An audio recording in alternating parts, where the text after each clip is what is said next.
Omroep Friesland. Noorderwien live. Goeie en welkom bij Noorderwien. Het 1 op 1 peteer. Daar ben we weer rond taai. Joert een speciale gast. Hij had een tijdje vriend. Meisje band zit ik er vond maar even bij een dubbel LP. En ik zit met nadruk even een LP uitbracht. Anna Veenstra en zijn band en het album heet Dubbel en Dwars. Anna, mooi dat is de best. Welkom zoek ze worden. Dankjewel. We gaan een oerke babbelen over die muziek. We laten ik nog een aantal zaken jaren. Daar zou ik nog wat platen oordroegen. En centraal staat een prachtig mooie vinyl album. Dubbel op. Ja. Het allemaal eerst daar maar even over. We komen er straks wijdwijdig op waarom. Waarom voor een dubbel album? Het was eerst niet de bedoeling, want we hadden eigenlijk een budget voor 1 LP. En we zeiden, nou, doe allemaal nieuwe nummers op. Maar toen dacht ik, shit, dat we dan toch iets doen. En het was net op het moment dat we eigenlijk 10 jaar bestonden. En dus ja, verdomme, het zou wel heel mooi zijn. Zouden we ook een mooie mix kunnen maken van de eerste 3 cd's. Dus dan hebben we de spaarpot nog maar even 3 keer omgekeerd. En zeiden, nou, we maken gewoon die 2 doeken erbij. En dan hebben we een mooi dubbel album. Ook als een beetje een feestje naar 10 jaar bestaan. Dus 1 LP puur nieuw materiaal en de tweede met de mix van de laatste 10 jaar. Je was door de band, maar hoe lang besteedt de muzikant Anna Veenstra al? Wow, iets terug hè Willem. Dan, ik denk dat ik een jaar of 17 was, 16, 17.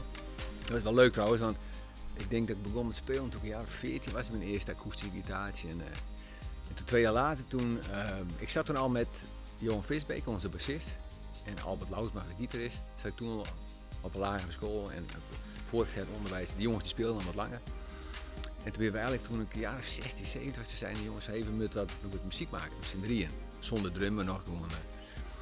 Zo is het eigenlijk begonnen toen, destijds. En niemand kon zingen, dus toen moest ik maar zingen. Nou ja, dat is altijd verbleven.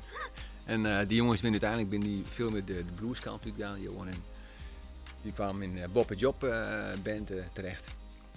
En ik ben altijd in bandjes gebleven met coverbandjes. Wat Wild Moments, ze hieten me toen uit het beeld. En toen ik denk pas toen ik dik 40 was, toen begon ik zelf wat nummers. Dus ik dacht, goh, dat moet ik toch zelf even proberen. En toen denk ik, dat is nou 10 jaar terug, nee eigenlijk 13 jaar terug. Toen heb ik een cd'tje gemaakt, solo cd'tje. Heb ik alles zelf inspeeld, de drum, de hele mikkemak. Heel krakkemikkig. Maar dat was een... Wie dat terug naar af? Nee, dat was nog, ik heb daarvoor nog een Engelstalig cd'tje gemaakt. Met 16 nummers. Op zich best wel aardig leuk. Als het weer terug hoort, denk ik van, nou, was die deze zo heel raar. Maar op internet nergens te vinden. Is dat mijn opzet of net? Nee, niet eens met opzet. Nee, Okay. maar toen internet bestond nog niet. En, nee, maar ik wil ontziek in. Oké. Misschien wel een idee. Nee, misschien kunnen we hem wel eens opzetten, ja. Nogmaals, het is heel krakkemikkig, maar het idee was wel leuk. De eerste Stones opnames vind ik niet. Hè? Nee, precies. Geloof mij maar. En toen, 2 jaar later, toen begon ik dacht, Engels is wel leuk, maar om echt een verhaal te vertellen, ja, dan is het wel echt school Engels. Dus ik dacht, nee, ik probeer het Nederlands. Dus, maar ik dacht, ja, wie vindt dat leuk? Dus ik heb een cd'tje gemaakt, terug naar af, Nederlandstalige nummers. En toen dacht ik, ja, dat moet ik ook presenteren. En toen in die tijd, toen bestond nog het kleine theater, de Dolende Ridder. Dat was een heel klein huiskamertheater op een oude beldiek. En ik zei, goh, mag ik hier mijn cd presenteren? Nou, prima, 30 man erin. En ik alleen een beetje achter het pianootje. En daar is het eigenlijk begonnen, want daar staat de drummer, de huidige drummer, die zat toen ook in het publiek. En Johan Visbeek ook. En die vond het eigenlijk best wel leuk. Nou, ik al helemaal vereerd. En die vroeg, kunnen we niet een band vormen? Ja, prima. Toen kwam Albert er nog bij. Wij zijn altijd al met spelen. Dus toen hebben we in mei 2010 hebben we echt begonnen met deze band. Maar Maarten dus. Eigenlijk Ja, met Maarten, ja, klopt. En wel nog steeds. mooi dat het weer bij elkaar komt. Hoor. Ja, absoluut. Ja. Belangrijk voor die? Maatschap? Jongens onderling? Ja, en we zitten ook wel behoorlijk in dezelfde denktrand van jongens, gim bla bla bla. Gewoon doen we normaal. En, Lekker spelen. Hard werken om de nummers erin te krijgen. En, dus dat gemeenschappelijke is wel heel fijn hoor. Sint-Anne, die hoeken? Ja, uiteindelijk allemaal ja. Ja, klopt. Ja, allemaal uit Sint-Anne. Ja, oorspronkelijk wel. Ja. Ik ben zelf niet opgegroeid hoor. Want hoe je dat muzikaal hè? Een dorp, mijn korps neem ik aan. En de feesttinten, denk ik. Ja, klopt ja. En de pubertier, dus dat was voor ons toen was de Status Quo. Dat was Herman normaal. Brood, neem ik op. Herman Brood ook, ja. Herman Brood en in de Prinsentuin heet hij nog zien met dat hele mooie concert destijds. Dus dat was wel... kijk, we waren natuurlijk voor de stadjes waren wij de boeren, hè. Dus we hadden automatisch wel iets met er kwam normaal eind jaren 70 opzet. Ja, dat vonden wij prachtig natuurlijk als boeren. Dus daar heb ik ook al wat van metgekregen. Maar goed, ja, in die hoek zat het. Maar het leefde op het beeld wel. Er waren heel veel bandjes in de jaren 70, 80 op het beeld. We hadden toen de Friese Bries. Maar wij waren dan de Beeldse Orkaan. We nog niks, Storing was het toen. En wij als de Wild Moments. Met die 3 bandjes, die gingen wat toeren door Friesland heen. Hartstikke mooi. Al je wat rock, blues, ja, precies. Die hoeken. Die hoek wat in, ja. En dat is een beetje volgens een bleun, toch? Net. Ja, op zich, hè, de muziek die we nou spelen is toch meer wat singer-songwriter. Ja, het is wat puurder, denk ik. Wat keerler misschien, ja, in dat opzicht. Wat minder, ja. Goed, we zijn eigenlijk wel veel, in 2010 was het heel akoestisch. Dan hadden we echt, Tom die was ook op zijn kistjes uit, die houten kistjes. Johan Visbeek was puur op akoestische bas. Albert ook veel meer akoestisch. Ik alleen akoestisch.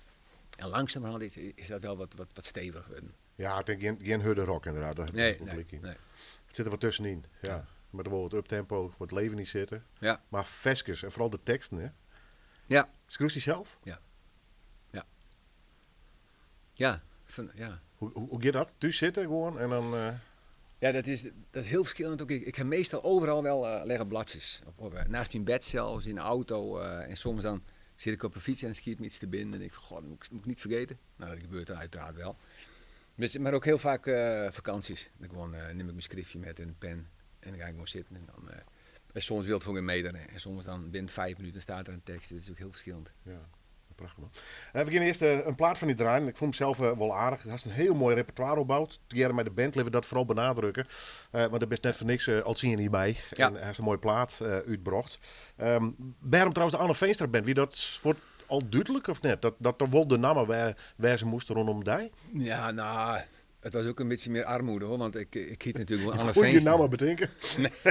Nee, het was ook heel snel. Want het was in april 2010, toen had ik de cd-presentatie van mezelf. Dan en een maand later was er een band bij. Dus toen is het, nou ja, laten we maar Anne Veenstra band. En dat is altijd zo gebleven. En dan bloedt het hingen, hè? Ja. Wat je daar 1 keer op insteken, dan... Ja. Ik ga nummer draaien, dat is mijn eigen persoonlijke keus. Er is prachtige nummers, maar deze vind ik heel aardig.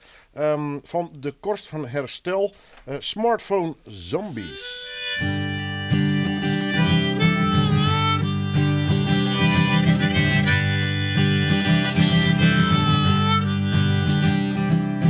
Iedereen heeft een smartphone, maar ik lekker niet. En het maakt me heel gelukkig, zoals u misschien wel ziet. Ach, niemand kan meer zonder. Men kijkt de hele dag naar onzin en naar smileys in plaats van naar een echte lach. Oh jee.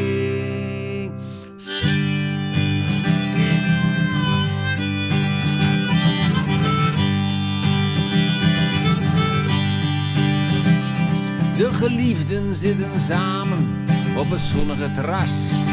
Ze appen vrienden dat het zo gezellig is en was. Ze drinken zonder woorden, ze kijken niet naar elkaar. Ze lachen naar hun smartphone en dat vindt niemand raar. Oh nee.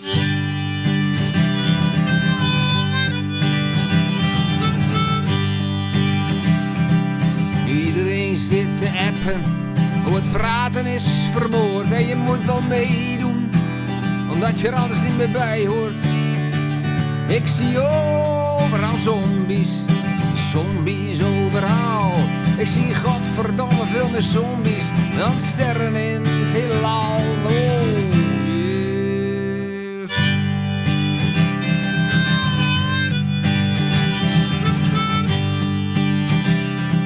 En de mensen gaan uit eten met de smartphone in de hand. Ze maken foto's van het eten voor iedereen in het land.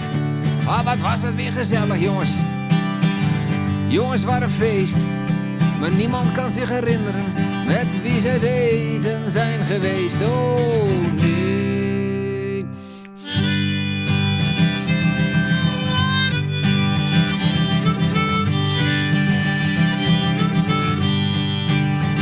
weet, ik ben een ouderwetse lul.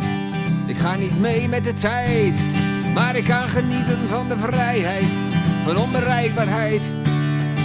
Lekker lullen, slap ouwe hoeren. Zonder ringtoon, flauwekul. En we lachen naar elkaar. Als ik het glas weer vul. Oh yeah.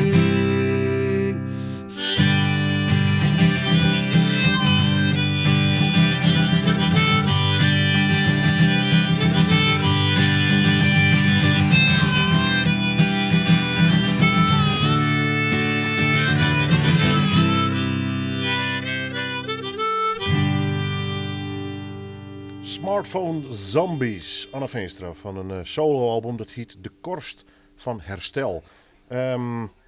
Intrigerende titel trouwens. Korst van Herstel, wat bedoelt het ermee? Ja, hoe was het ook alweer, Willem? Ja, dat is alweer 2 jaar terug. Ja, we gingen alles oprakelen hier. Ja. Ja, op zich staan er best wel gevoelige nummers op. Wel van, goh, oké, wel wat trieste nummers ook. En ja, de Korst van Herstel. Het zegt wel een beetje van, goh, ja, het blijft gevoelig. He, het lichaam herstelt, je herstelt zelf weer, maar er blijft dan korst. En die korst kan ook al heel snel af. Zo, dat is een beetje van, goh, oké. Beetje de wrakseling met toch het ouder worden? Nee, dat niet eens. Nee, meer gebeurtenissen op zich. Van mensen die overlijden, of weet ik wat. Goh, dus iedereen houdt wel iets aan over natuurlijk. En ja, de Korst van Herstel heeft daar wel mee te maken, toch? Van oké, er blijft altijd iets van pijn hangen op een manier. En dat bedekt allemaal wel en dat gaat wel over. Maar het zit er altijd nog wel onder. Ja, precies. Ja. Op die manier. En dan het nummer zelf. Nou, er luidt een telefoon op tafel, maar dat is geen smartphone voor jou, hè? Nee. Nee joh, nee, ik ben een van de weinige Mohikanen zonder smartphone. Wel, op zich wel heel bewust hoor.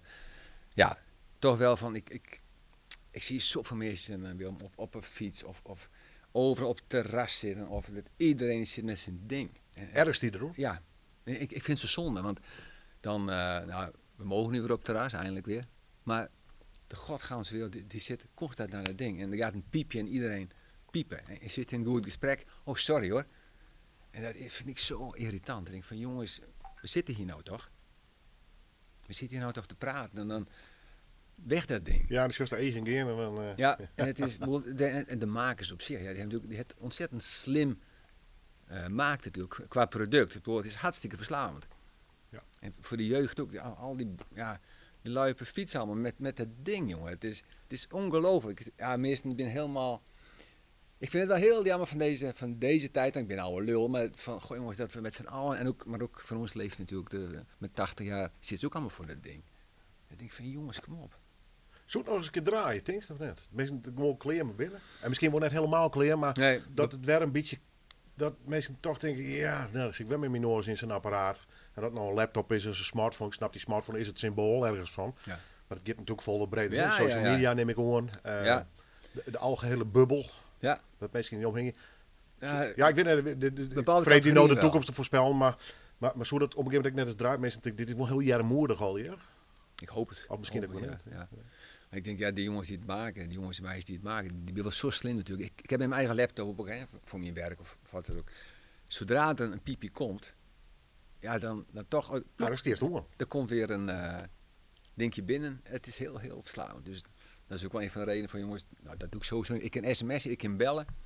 En binnen de band is het heel vervelend, want dan heb je weer niet een groepsapp of zo. Ja, nee, maar het groepsapp. Ja, ik denk, nou, jongens, stuur mij maar een sms'je, het is wel prima. Ja. Is dat ik Anna Veenstra uit het leven gegrepen? De ergens die ergens hoor, zit hij dwars, dan eerst dus op de bank zitten en dan ram ik eens even een tekst Ja. uit. Is dat hoe de muzikant in de kostek bij? Ja. Of de songwriter ook mag zeggen? Nou, het is inderdaad, dat is wel een van de dingen van waarom ik makkelijk schrijf. Goh, er is heel veel om aan te storen. Dus op zich, af en toe komt er weer boven en ik van ja, god, Ja. hup, de pen pakken. En soms, nogmaals dan... En dan is er redelijk rug van zijn raap. Hè? Ik bedoel, Ja. de hok van, ja, maar die stijl is echt van, dit is het. Ja, ik maak het niet mooier dan het is. Nee. Precies, net al te volle lagen, natuurlijk zit altijd een emotie onder. Maar dit is wat ik ervan vind. Bang! Ja. Ja. En dat vind ik, dat komt in alle teksten haast wel weer om. Hè? Ja, dat klopt. Dat is vrij constant. Ja. Ja. Ja. Dat is wel mooi. Ja. Ja, en sommige mensen vinden het helemaal niks. Nou, ook prima. Ja. Maar ik hou meer van recht toe, recht aan. En dit is het en meer is het niet. Maar wel recht voor de raap, ja. Wekst eigenlijk wel eens mensen, Ja. nou ja, reacties. Komen mensen daar wel eens mee? Van, of net meer zijn wol. Of Ja, net. ja. Wel hele leuke, nou ja, niet leuke reacties voor mensen die zich echt storen aan bepaalde teksten. Hè. En dat zit ook wel soms wel een beetje in de Vienenhoek. Van, nou godverdomme, ja, dat is natuurlijk veel te bot. Dat kan allemaal niet, of het andere. Dus we hebben een hele grote sticker op de bus van onze eerste CD, Dichter bij de Hel. Nou, dat roept ook altijd de reacties op van, mat dat nou zo mooi. Ik jongens, terwijl het een heel ingetogen, misschien kun je straks van even draaien. Het is een heel nostalgisch nummer eigenlijk. Maar Ja, maar wel confronteren, zeg het de hel natuurlijk. De hel, ja, poeh. Ja. Ja. Terwijl ze roepen allemaal van, want ik geloof niet. Ja, dus ze zijn ervan overtuigd dat ik in de hel kom. En dat is gewoon het. Ja, dan gaan ze direct naar makken over. Ja. Maar goed, aan de andere kant heb ik ook wel hele mooie reacties van, ja, toch wel wat nummers die wat meer pakken dan qua emotie. Dat doe ik wel. Sommige mensen met tranen in de ogen van. Ja, maar het is net alleen ergernis of protestsongs. Nee, absoluut niet. Zoals ik zong Prodom in gevoel. Ja. Nou, Kors van Herstel zei het eigenlijk al genoeg. Dat gaat tegen hoe die emoties natuurlijk, gevoels die erbij haast. Ja. Maar wel mooi dat wat bij elkaar mengt dus. Ja, want ik ben wat dat betreft wel, probeer ik ook mezelf te wezen op een plaat, op een cd. Van, goh, ik ben niet alleen maar de harde schreeuwen, maar ook de andere kant. Van, ik ben heel gevoelige mens. En, dus ik wil alles erop gooien. Van, ja, dus het niet alleen dit of alleen dat. Of nee, gewoon zo breed mogelijk eigenlijk. Wat in me opkomt, ja, dat kan ik eventueel vertalen in muziek. Onderhoren op een prachtig mooi dubbel LP. Straks draai ik nog horenmuziek. Buffalo Tom komt nog verdel. En we beginnen natuurlijk wie bij te praten op hoe dat dubbelalbum. Daar draaien we nog eerst even de noemer van. Dus zeg dom maar even De Wolf. Waarom? Ja, het is De Wolf. Dat, op een of andere manier vind ik het heel lekker in het gehoor. Van, het speelt lekker. Het rent lekker. Dus ja, dat is al. Ja, dat is eigenlijk de reden. Het is een heel lekker nummer, vind ik zelf. Gewoon muzikaal. Ja, muzikaal en ja. De wolf huilt. Ja.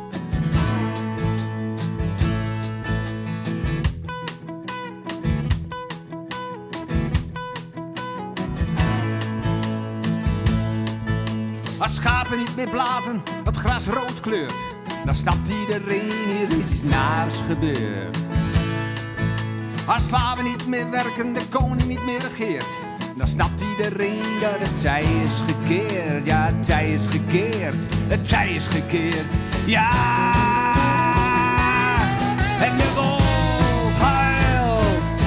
Ja, de wolf huilt. Ja, de wolf huilt. Zonder tranen. Oh, de wolf huilt. Ja, de wolf huilt. Ja, de wolf huilt. En de priester, die roept amen.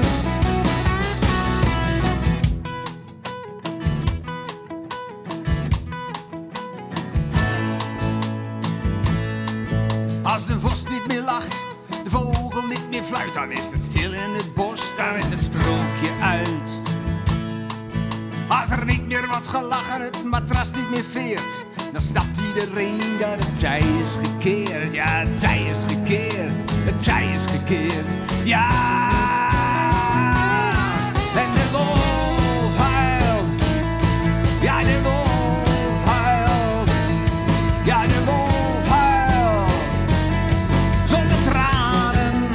Oh, de wolf huilt. Oh, de wolf huilt. Ja, de wolf huilt. En de priester, die roept amen.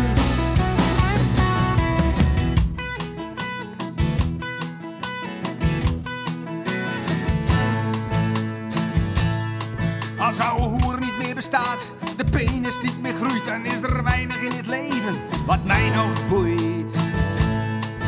Als het bier niet meer vloeit, de liefde mij niet meer deert, dan snapt zelfs ik, dit gaat helemaal verkeerd. Ja, helemaal verkeerd, helemaal verkeerd. Ja,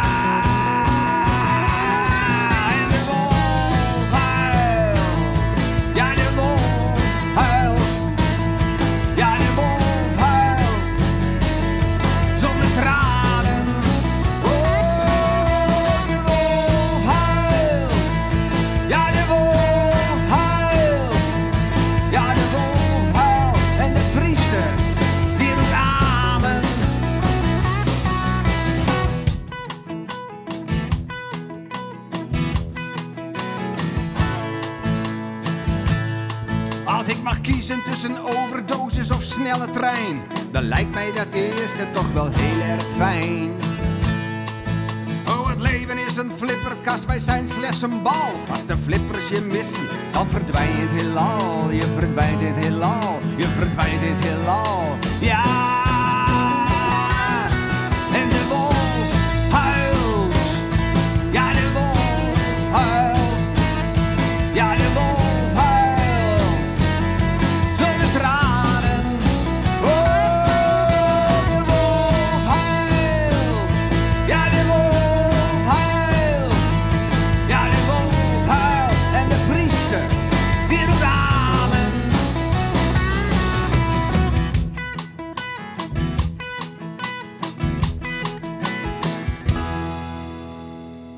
Als de schapen niet meer blaten het gras rood kleurt, dan snapt iedereen, hier is iets naars gebeurd.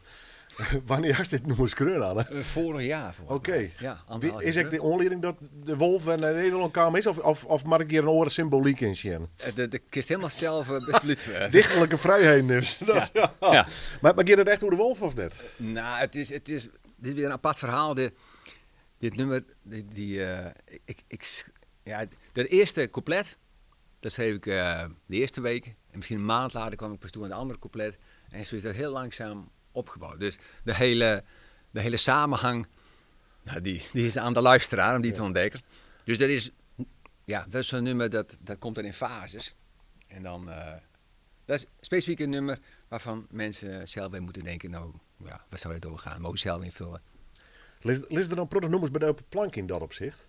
Van die net oormaken nummers. Dus Ja. je echt denkt van nou, ja, misschien wordt het wel nooit meer wat, maar Ja, absoluut. Emma schreeuwen. Ja, ik ken hem wel heel wat teksten en ideeën. Ik neem het er allemaal op, kleine stukjes even. Dus er zit wel heel veel materiaal tussen. En Maar ook- al die briefjes dus. ja, maar ook ik probeer het wel steeds een beetje met camera's even kort op te nemen. Dat ik even weet van qua ritme en qua akkoordjes van oké. Jongs dat dan voor als het ware? Ja, Oké. ja. Dus dan, maar goed, ook heel veel dat verdwijnt weer. En ik heb afgelopen jaar tijdens coronatijd best wel veel nummers spontaan er even opgehoord, alleen.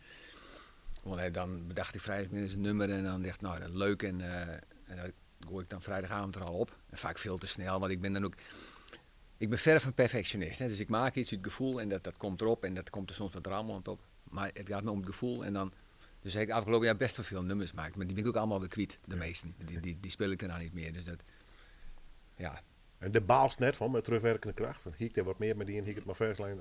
Of denkt dat jij er gewoon bij? ja, dat is zo, ja. Business ja. as usual. Ja, In dat er opzicht. komt steeds wel weer nieuwe ideeën, dus dat gaat wel door op een of andere Ja, dat manier. stopt ook nooit. Nee, die hersens, dat werkt nog steeds. Ja, mooi. Muzikale hersens. Muzikaal hersens. Hast du een absoluut gehoor? Hast du een muzikaal gehoor? Geen idee. Geen idee. Nee. Noten? Nee, kijk niet. Akkoorden? Akkoorden, ja wel. Wel. Ja, Ja. dus zo leerde ik ooit gitaar spelen van Bob Dylan boekjes. Zo ben ik ooit begonnen. Bob Dylan was dan een held voor mij. Maar ik kan niet een noot lezen. Nee, absoluut gehoor heb ik zeker niet. Dus ik doe ook maar watje. Beginnen we over artiesten praten. Nou ja, Bob Dylan heeft zo'n leven. Hebben ouder en ouder. Ja, Still going strong. hij is nou 80, ja. Had zijn hele discografie had er verkocht om Ja. jochten. Dat is ook wel heel dubbel, vind ik. Maar goed, hij zal toch daar weg met die handel. Ja, ik denk het, ja. Dat is raar eigenlijk. Ja, Is dat zo, Is ja. dat net? Ik heb er wat gek gevoel bij. Ik snap het ook wel, hè. Ja. Ik zou iets vertrouwen. $100 miljoen of Ja, nog meer. ja. Ja, Ja. ongelooflijk. Ik weet nog wel een goed doel, maar Ja, het werd ergens op Friesland in een mooi hoeske. Ja. Is Bob Dylan de man voor jou? niet alleen hoor. Nee, maar dat was wel... Hij hing het jou als een soort toch muzikale god. Dat is net gelovig, maar nee. was het toch in dat soort woordenziekensmaster boven de muziekwereld of niet? Voor sommigen is de muzikale god, hè? Ja, nou, ik geloof inderdaad niet. Ik net in dat soort goden. Nee. Maar ik vind hem hartstikke goed en ik denk ik van hem... ik denk al 20 LP's, ik heb ze gisteravond naar je verteld. Dus ik ver weg de meeste LP's van. Ja. Maar niet dat ik die het meest draai, dus dat we niet. Ik wat dat betreft heel brede smaak wel van... Ja, Buffalo Tom, die misschien straks draaien, vind ik ook hartstikke mooi. Soms ook van heel klein. Carole King vind ik ook prachtig. Maar Pearl Jam vind ik ook prachtig. Dus ja, dat hele genre wat ertussen zit, Dire Straits, Mark Knopfler vind ik ook geweldig. Ja. Maar Bob Dylan was toch wel de singer-songwriter die ik wel echt toch ook wel... De band, hè, de jaren met de band toert. Vorige week dan een prachtige documentaire met de band. Just die graag, documentaires, de verhaal achter de Ja, band. vind ik mooi. Ja, En net alleen de band, maar ik ben achter het muziekverhaal. ja, vind ik mooi. Ja. Bist een concertganger? Ja, ja. Veel, maar wel. Ja, de festivals is ook altijd mooi om. Biertje, Pinkpop. gewoon even Ja, heen, precies, ja. lekker. Of hier in Leeuwarden. Hoe heet het nou? Groene Ster. Welkom to the Village, vind ik altijd hartstikke leuk, mooi, sfeervol. Ja, dus ik ben wel, absoluut wel, ja. Ik hou wel van concerten. Buffalo Tom, de titel of de naam van de band valt wel even, ik geef even wat van draaien. Waarom deze band? Ja. Wat spreekt hij daarin? Er has me mailt van gewoon, pak een artiest die er voorbij bovenuit springt. Ja, het is een horrorvraag, dus ik zie niet Ja. meer, want doe maar ik maar hier noemen. Ja. Ik heb echt de laatste 2 weken en dacht, nee, maar dat doe ik. Nou, nee, ik doe die. Nee, ik doe die. En Maar misschien doe ik het ook wel mee opzetten. Een beetje, het moet al wat skuren. Ik denk, nou, ik vraag gewoon een horrorvraag. Een nummer uit zie je. Dat Ja. is verschrikkelijk voor elke ja, muziekliefhebber. ja, dat slaat helemaal nergens. Want Maar ik heb wel eens het is- 10 uitzocht en toen vond ik het ook horror. Want Ja. dan hing ik bij 20 op nominatie. Ja. En bij 20 denk ik kan er nog wel 40. Dus het bloedt verschrikkelijk. Ja, bij ik vond, deze. ik vond het een hele lastige. Ja. Maar Buffalo Tom die heb ik een paar keer gezien in Vera, Groningen, Paradiso, Amsterdam. Ik vind hem een geweldige band. En de albums die vind ik prachtig. Die ben, hè, want het is met z'n drieën bezig, maar de albums die produceren zodat het nog echt wel mooi klinkt. Maar ik vind hele mooie ballads, mooie krachtige muziek. Ja, het is een van mijn favorite bands. En Taillights Fade. Favoriet nummer? Ja. Sama, omdat het gewoon een lekker nummer is. Omdat het een heerlijk nummer is en we hebben het ooit zelf ook nog gespeeld met coverbands met de Blue Out Moment. Toen mocht ik dat zingen, maar dat is bijna niet te doen, die zang. Maar ik vind het wel een heel mooi nummer.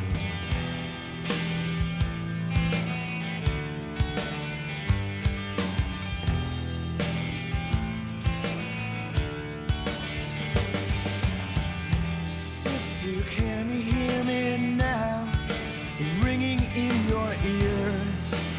I'm down on the ground, and my love's been dry for years.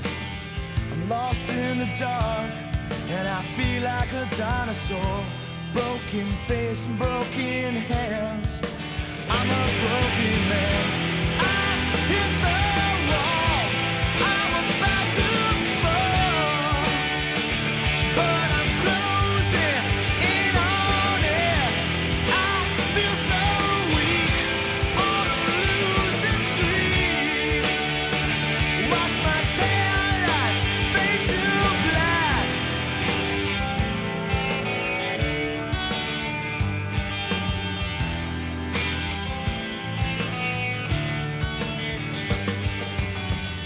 I read a thing about this girl. She was a hermit in her world. The story was much like mine. She could be my Valentine. And although we've never met, I won't forget her yet. She cut herself off from her past. Now she's alone at last. I feel so sick. Lost love's last licks. But I'm closing down on it. I feel so weak on a losing streak. Watch my taillights fade to black.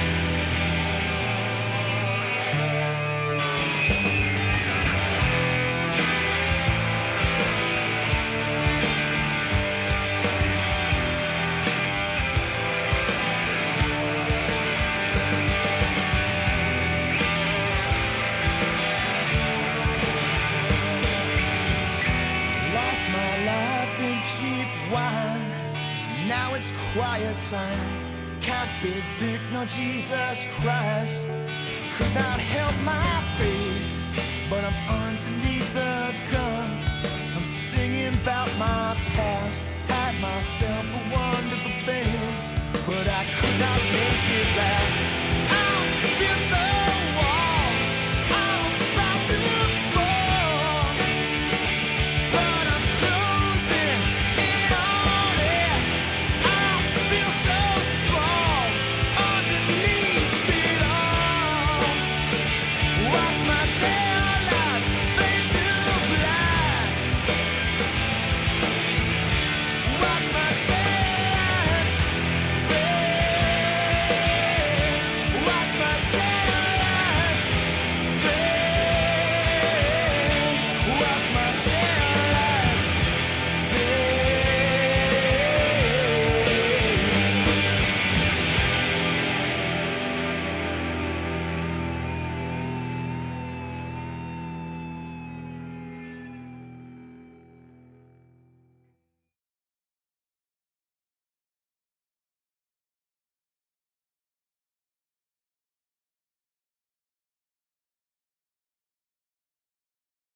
muzieksoorten of is het toch altijd wel... Nou ja, dus hij het is heel breed gang. Van Dire Straits tot Bob Dylan bij wie spreken. Ja, hoe breed was het haar? Ja. Nina Simone is ook heel mooi bijvoorbeeld. Ja. Vind ik prachtig. Fleetwood Mac. Roy Gallagher vind ik ook geweldig. Ja. Ja, Gallagher is in Friesland heilig, hè? Maar welke muzikant ik praat? Ja. Gallagher. Ja. Ja. Fantastische gitarist. Doe je toch net toevallig bij je laatste concert in Leeuwarden? Nee. Beroemd, berucht. Ja. Ik denk 2 weken later weer de om het heel plat te zeggen. Wie een van zijn laatste optredens, denk ik. Ja, klopt. Ja. Mythe, hè? Ja, zonde dat hij hier niet meer is. Nee, dat is, maar dat geldt voor zijn volle prachtige Ja. spel. Hou gewoon op. We leven net hele bot, hele Hingje Blue, mooie romantiek. En we gaan even naar de plaats. Ik ga hem van me. Het is dus een dubbel op, dat hij wel even verteld. Aan de binnenkant echt een hele mooie collage van al die foto's van de bandleden. En de voorkant, ja, ik ken er net omheen, een mooie naakte dames, zit ik hem er even bij, die een kronte had, vast had, aan een Veenstra band, dubbel en dwars, met foto's erop. Had een heel mooi makker trouwens.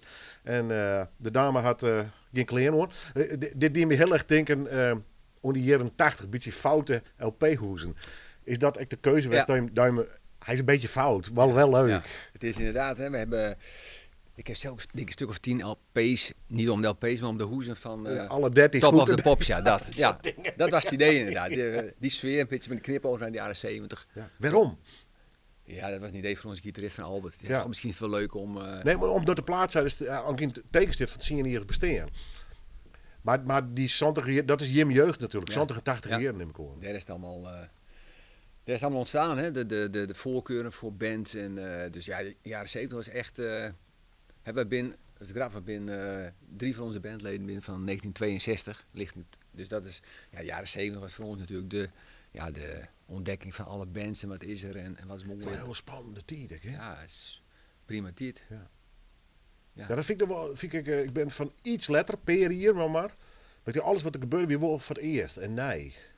En dat vind ik wel ten opzichte van de jeugd nou. Ik bedoel, je wilt natuurlijk altijd jong wijzen, maar ik denk, alles is nou al een keer dienen, hè? Ja, het meeste wel, denk ik, ja. En muzikaal werd heel spannend wat er in de 60, 70 en vooral in de 80 hier gebeurd is. Ja. Tenminste, ze zoeken zelf naar. Hoe zocht u dat? Ja, dat denk ik ook wel. Ik luister ook te weinig radio om nog echt een goed oordeel te hebben hoor, over de huidige muziek. Want het blijft toch wat hangen in dit de oude lullen muziek. Nou, dat mag toch ook? Mag dat toch? Ja.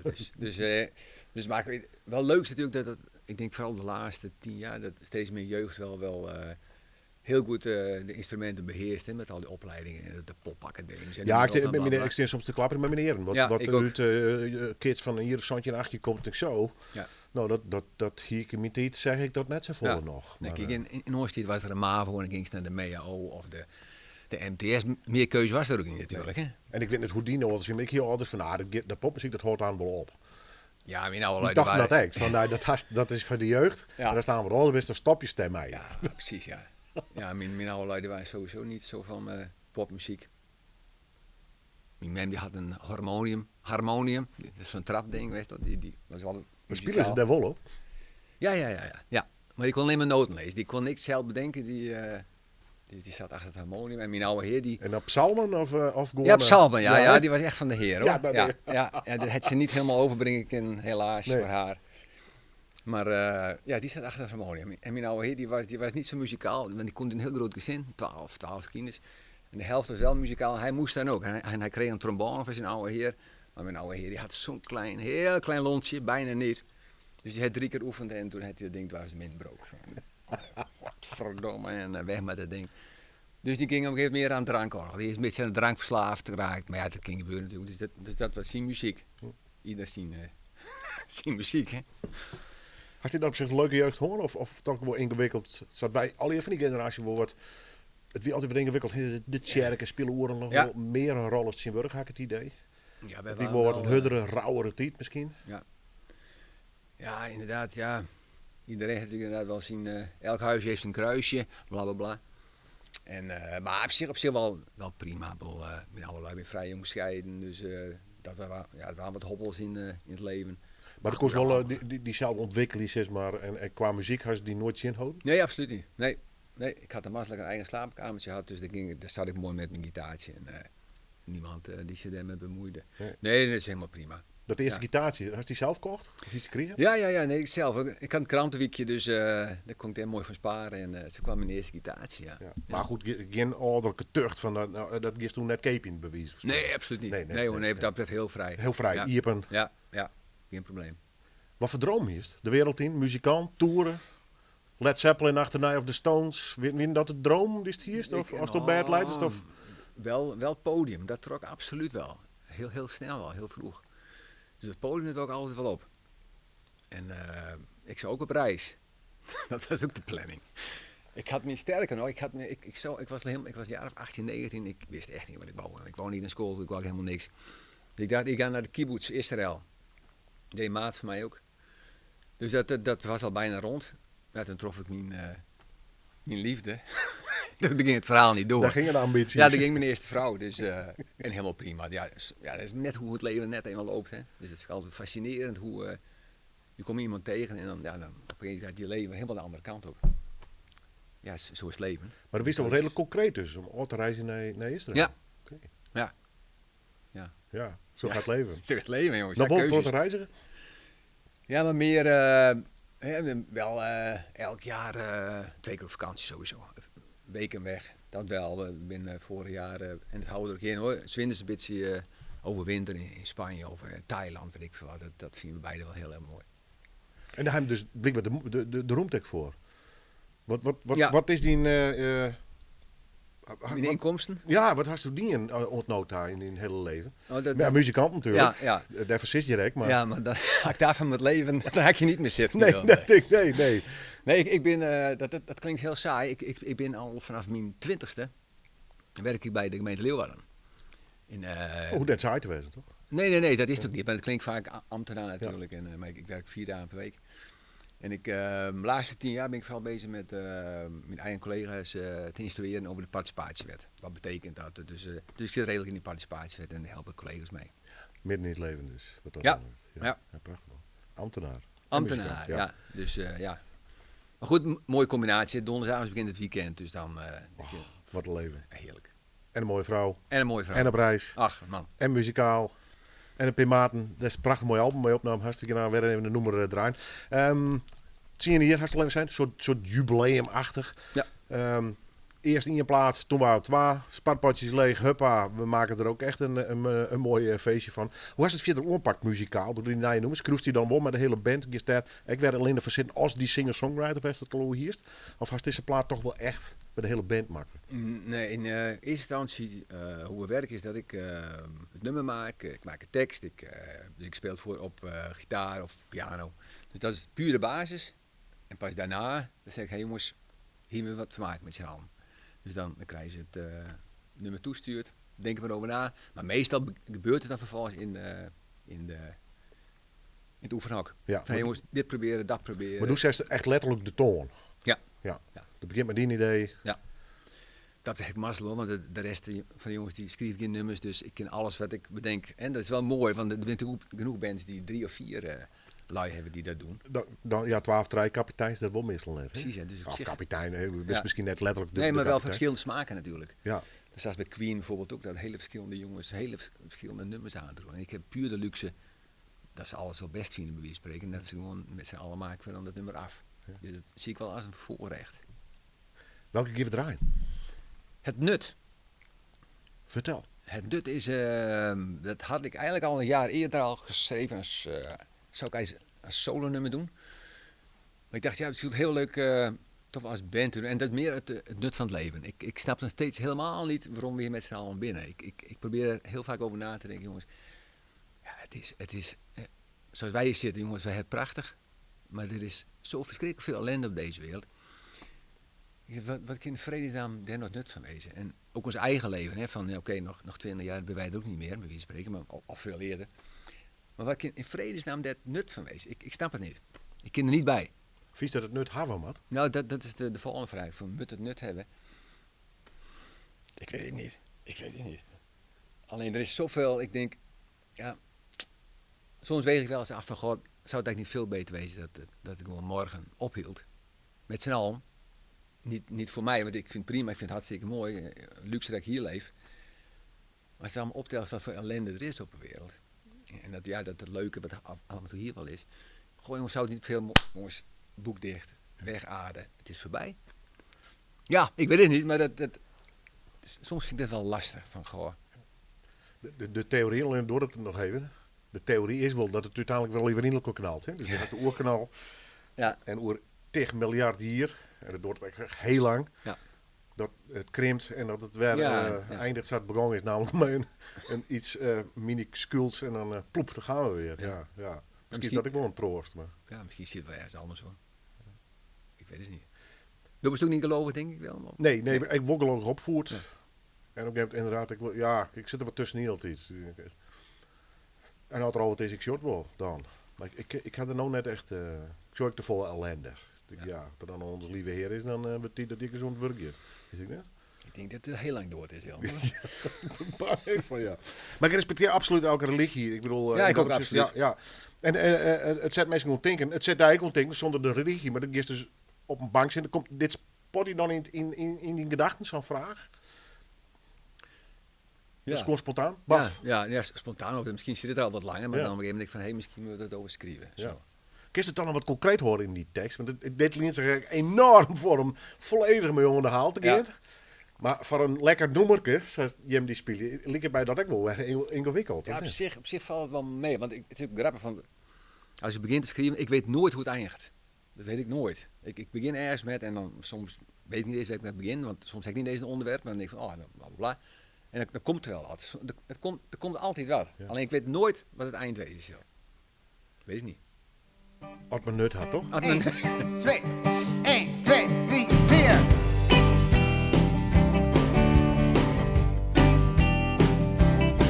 De wereld is mooi, voor wie het wil zien. De een geeft hem een 0, de ander een 10. De ene dag is ook de andere niet. Ach, zo lach je je te barsten, zo sterf je van verdriet.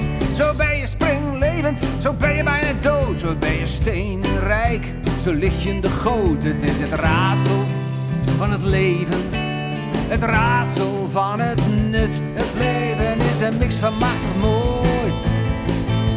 Oh, allemachtig kut. Allemachtig kut. De wereld is mooi, voor wie dat zo voelt. De een ligt te bakken op het strand, de andere is onderkoeld. De ene nacht is ook de andere niet. Je weet nooit zeker of jij je daglicht wel weer ziet. Maar zo ben je topfit, zo ben je terminaal. Zo heb je mooi bos haar, zo ben je kaal. Het is het raadsel van het leven, het raadsel van het nut. Het leven is een mix van machtig mooi. Oh, een allemachtig kut. Na na na na na na. Allemachtig kut. De wereld is tijdelijk, voor ons allemaal. De dood maakt geen onderscheid tussen kleur of taal. Het ene leven is het andere niet. De ene heeft vreselijk mazzel, de ander net niet. Maar niemand weet waarom we hier zijn. Dat is vreemd en lullig, maar misschien ook wel fijn. Het is het raadsel van het leven, het raadsel van het nut. Het leven is een mix van machtig mooi. Oh, een allemachtig kut. Na na na na na na. Allemachtig kut. Ja, het is een gek idee, maar straks ben ik er niet meer. Ik ben net zo vergankelijk als een appel of een peer. Wat heb ik hier gedaan? Wat moet ik nog doen? Mijn toekomst is korter, veel korter dan toen. De dagen gaan sneller, ook al zijn ze even lang. En ik twijfel net als jou aan het nut van dit gezang. Het is het raadsel van het leven, het raadsel van het nut. Het leven is een mix van machtig mooi. Oh, een allemachtig kut. Na na na na na na. Allemachtig kut. Maar ook mooi en kut. Ah, mooi, maar ook kut. Ja, mooi en kut. Ja, mooi.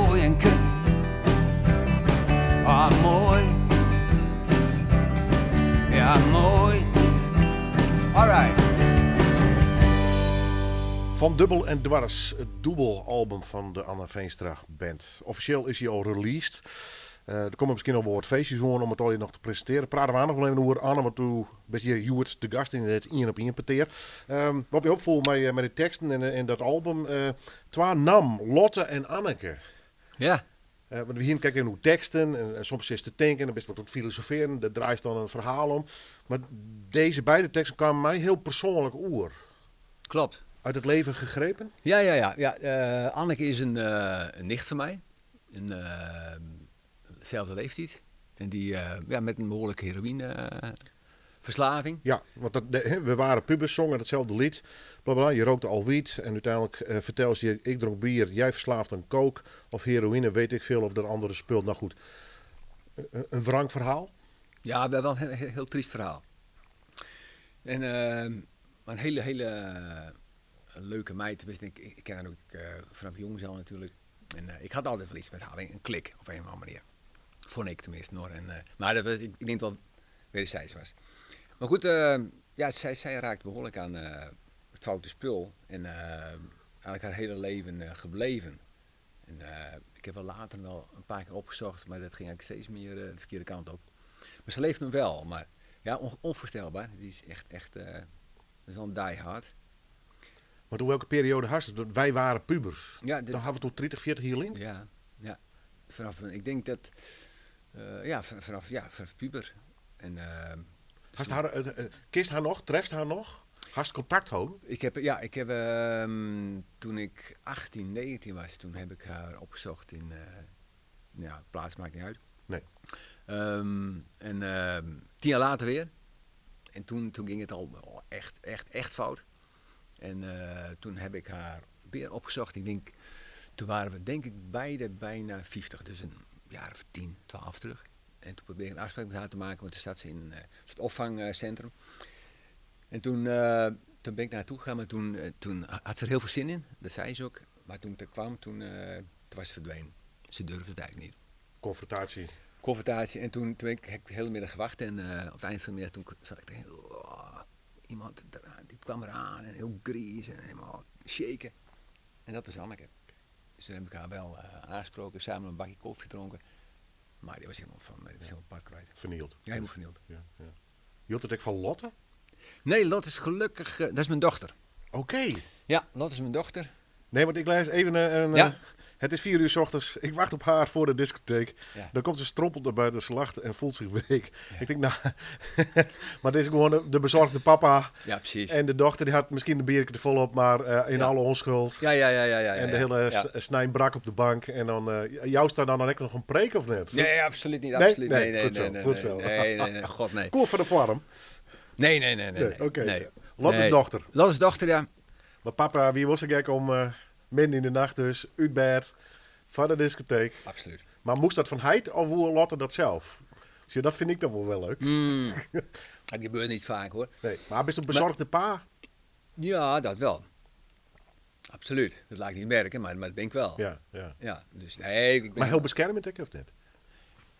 Nee, dat denk ik niet. Nee, ik zeg... Hoeveel ben je haast? Dat is mijn enige. Ja, oké. Ja, denk ik wel. Ja. Ja. Helemaal bedoeld. Nee, absoluut. Nee. Nee, absoluut niet. Nee. Nou, Heid en een dochter en dan een Iers kind. Ja. Groot risico op verwennerij. Ja, maar dat viel wel mee. Ja. Lekker nuchter gewoon. Ja, zij is ook heel nuchter. En, ze is bijna jarig, 3 juli wordt ze 30. Ja, mooi toch. Ja. Ja. Maar mooi type, maar gewoon thuis, ben, opgroeien, Heid wezen. Ja, ook dat lijkt wel wat genuanceerder. Want toen mijn dochter nog heel jong was, ik denk 3, 4, toen ging mijn vrouw en ik scheiden, mijn eerste vrouw. Dus ja, dan is het al wat... Er is niet 24 uur per dag nee, dan letterlijk gaat de opvoeding in 12 kampen zitten. Hè? Dus, ja. Op zich, alles zet je voor en tegen. Ja. Maar goed, we hebben een hele fijne band samen. En, dus dat is, dat is echt heel fijn. Ja. En nou, toen komt ze bij ons langs en dan gaan we een heerlijk potje bier drinken en met ouwe hoer. En ik was heel serieus, we kunnen echt alles tegen elkaar zeggen, dat is heel mooi. Mooi toch, ja. Lotte, de dochter. Lotte, ja. Het is het enige nummertje trouwens dat ik inderdaad solo doe op piano. Oké. Ja. En heel persoonlijk dus. Ja. Wat vonden ze ervan? Ja, vond het mooi. Ja? Ja. Oké. Ja. Nou, mooi. Welke keer we nou draaien? Iets politiek getinter. Open deur. Maar is het aan uitlezen waarom en hoe het zit.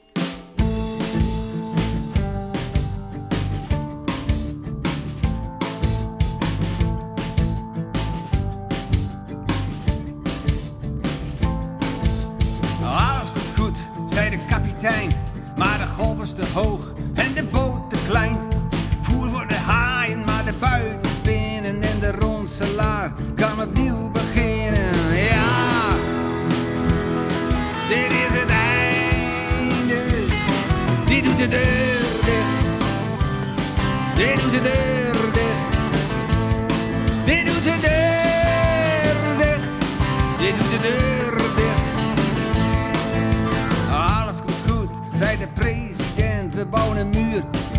Dat kost ons geen cent, nee de vervuiler betaalt. Het is de Mexicaan, het is onze moderne Indiaan. Ja, dit is het einde. Dit doet de deur dicht. Dit doet de deur dicht. Dit doet de deur dicht. Dit doet de deur dicht. En alles komt goed, zei de moeder tot haar kind. Een bom godlom, ze verdween in de wind. 86 levens vlogen door de lucht. Het leven lijkt een voorop gezette klucht. Ja, dit is het einde. Dit doet de deur dicht. Dit doet de deur dicht. Dit doet de deur dicht. Dit doet de deur dicht. En alles komt goed met onze Turkije-deal. Een onzichtbare muur, afgekocht met Ideal. We wassen onze handen in de Middellandse Zee. Ze blijven vuil, we behandelen mensen als vee. Ja, dit is het einde. Dit doet de deur dicht. Dit doet de deur dicht. Dit doet de deur dicht. Dit doet de deur dicht.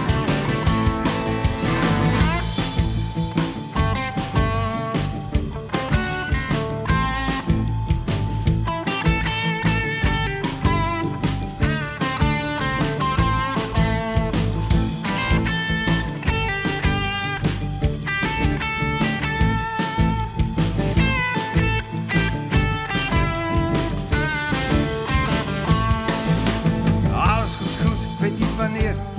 Als iedereen dood is er geen ellende meer. Dan is iedereen gelijk. Geen baas, geen knecht, geen gekut. Over goed of slecht. Ja, dit is het einde. Maar een open deur, een open deur, een open deur, een open deur, een open deur, een open deur, een open deur. De Open Deur, nogmaals van het dubbelalbum Web Youth. Wie het weinig praten met Anne Veenstra. Normaal gesproken treedt hij op met zijn band. In gedachten is er direct mooi bij, maar dit binnen 1 op 1 peteren. Vandaar dat ik hem alleen maar uit noemen ga. Een noemer met de volgende stukje tekst. Alles komt goed met ons Turkije-deal. Een onzichtbare muur afgekocht met Ideal. Ja, dat hing het wat cynisme onhaast, hè? Ja. Best wel cynisch in dat opzicht. Nee, meer cynisch. Nee, het is gewoon heel triest, Ja. vind ik. Het hele verhaal rondom de het vluchtelingen. verhaal. Ja, precies, ja. Kun je er heel wat lul om meidje? Drok om meidje? Ja, ook. Maar het is ook wel weer van jongens, er is zoveel om druk over te maken. En dat ook zeker hoor. Ik vind het heel triest hoe dat allemaal... ik vind het ook wel hypocriet vaak, vind ik. Van hoe wij dan oordelen over die Amerikaanse muur hè, van Trump. Nou, Trump een dikke lul, maar dat die muur daar komt.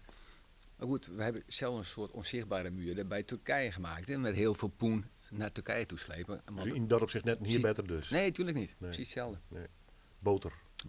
Heel veel boter. Heel veel boter, ja. Zijn we weer serieus bezig, niet Willem? Wat zei je? Ben je serieus bezig? Ja, dat is, ik bedoel, om mensen een beetje te kennen leren, dat gaan we... in vogelvlucht die oer is altijd weer kwart trouwens. Ik wil even weer rond naar de plaat, want we draaien nog in je nummer van dat dubbelalbum. Ja, de als we losgeeft, er komt nog een presentatie, begreep ik, in Neushoorn is de bedoeling. Ja, 3 juli. Ik kom uit de metalwereld, dan hebben we dat tot dubbele bass, maar doe dus mijn dubbele drummer ook dan, hè? Is de bedoeling. Ja, nou, niet tegelijk. Nee. We hebben inderdaad... Klinkt wel lekker, hè? Kent die oren hier? Ja. Ja. Nee, klopt. We knippen het optreden daar in tweeën. De eerste LP, want we spelen daar sowieso de dubbele LP helemaal. De eerste LP doen we met Christian. En Christian is een Duitse drummer. Die heeft ons geholpen met de eerste LP. Met die nummers in slaan. Je moet trouwens op het album zelf, er zit drums, maar tussen scrapjes slagzeug. Slagzeug. Sorry, ja. Ja, slagzeug. Blijf je mijn product, maar doet ze taal of net? Nou, dit is een heerlijke oude hoer. Dus Nee, maar jongens onderling in een busje. Ja, en dan, genau. Ja, genau, Alles ja, goed, ja. Pakken we eerst een paar biertjes. Ja, een tasje bier, Ja, tasje bier. Dus, maar het is heel fijn, want hij komt speciaal over uit Duitsland dan. Ja, maar hij is net je verse drummer intussen. Dat is een oor, hè? Ja, gelukkig weer Tom Blokland, onze drummer van het eerste uur, die is er weer bij. En die komt na de pauze de tweede LP met ons spelen. Want dat waren eigenlijk ook de meeste van zijn nummers die hij ooit heeft ingedrumd.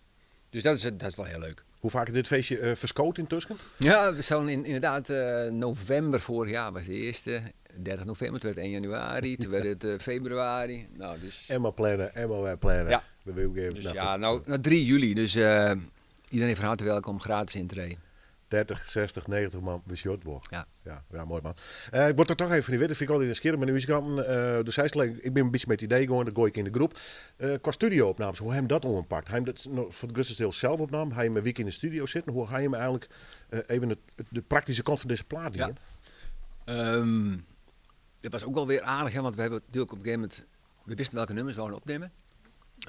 En toen, maar Christian, die was natuurlijk niet bij, want die zat in Duitsland. Dus we hebben tegen Christian gezegd, hey, dit willen we doen, ga thuis oefenen. Vrijdagmiddags kom je bij ons, de hele vrijdagmiddag en avond oefenen, want we gaan zaterdag de studio in. Dus het moest heel snel, in elkaar geflanst worden met de. Maar goed, hij is heel goed voorbereid en zaterdag en zondags de studio in, de hitfabriek in Giekerk. Daar hebben we onze cd's ook allemaal opgenomen en die jongens, daar kunnen we heel goed mee samenwerken. Dus dat is heel fijn. Maar dat moest in 2 dagen gebeuren. Ook dat, ja, je hebt toch een beperkt budget, dus je moet keuzes maken. Maar dat op zich, ik denk dat we de eerste 10 nummers zaterdag allemaal opgekregen hebben. En dat is best wel rap. Ja, behoorlijk. Ja. Zondags nog 2 of 3. Volgens mij staan er 12 nummers op de eerste LP. Dus dan begint het hele circus van uitmixen en nog weer een keer en nog weer een keer en weer luisteren. Eigenlijk is het niet werk niet hoor. Het is puur live man, toch wel? Ja. On stage. On stage, hè, want nog weer een foutje en nog weer en Tom nog een keer. Ja. En ik vind het mooiste is zo snel mogelijk, het liefst in 1 take, maar dat lukt bijna nooit. Maar zo live mogelijk eigenlijk. Zo live mogelijk, ook ja. Qua emotie ook. Hè, van als ik 4 keer dezelfde tekst moest zingen, en als het een beetje emotioneel, op een gegeven moment gaat de emotie eraf.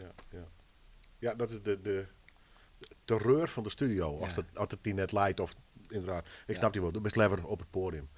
We hopen dat de wereld aan zijn versie hier is, dat het regelmatig spelen wordt. Absoluut. Ja. En we hebben wel wat leuke dingen staan. Inderdaad, de Neushoorn, de Schelling, Oerland gaat niet door, maar wij wel. September, Heerlijk Hallingen, eerste weekend van september. Breda gaan we weer naartoe. Mooie adresjes, dus helemaal zin in. Waarom te vinden op een site of Facebook, bij Mats Meesken Wezen, als meer witte wollen? Ja, doe maar op Facebook, Anne Veenstra, Facebook, daar komt het allemaal wel langs. Ik dank je wel van een prachtig album. En ik verzin hier mooie muziek, zeker live. En ik hoop dat ik in de Noorderwind-studio met de hele band dan weer uit te nodigen. Graag. Meer dan wolken in ieder geval. We draaien nog hier noemen. Welke zullen we dwaan? Wat mij betreft doen we het nummer waar we ook heel vaak optredens mee afsluiten. Dat is het nummer Heus Wel. Anne Veenstra, Tieren, dank voor die komst. Hartstikke bedankt Willem. Tot volgende. Graag hier.